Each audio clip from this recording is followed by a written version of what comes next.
y al mundo. Nada alentador esto, Mauricio. Aumenta las hectáreas cultivadas, aumenta también la capacidad de convertir la hoja en cocaína en el país.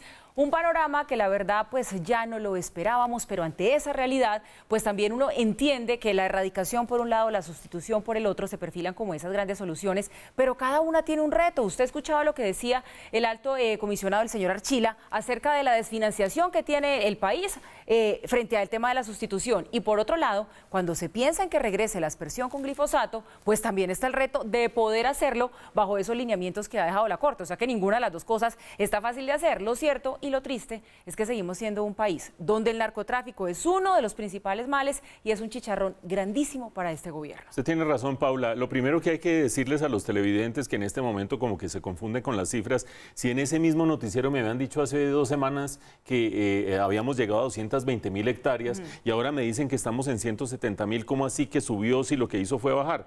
Ojo, no nos confundamos, hay dos fuentes distintas. Una es el gobierno de Estados Unidos, es el que tiene las cifras más altas, es el que anuncia que estamos por encima de las 220.000 hectáreas, tiene su propia metodología. Lo que estamos reportando hoy son los estudios de Naciones Unidas, tienen su propia metodología, sus mediciones son un poco menores, pero se mueven más o menos como regla de 3, se mueven en paralelo y ambas destacan este crecimiento que estamos en niveles máximos de áreas cultivadas.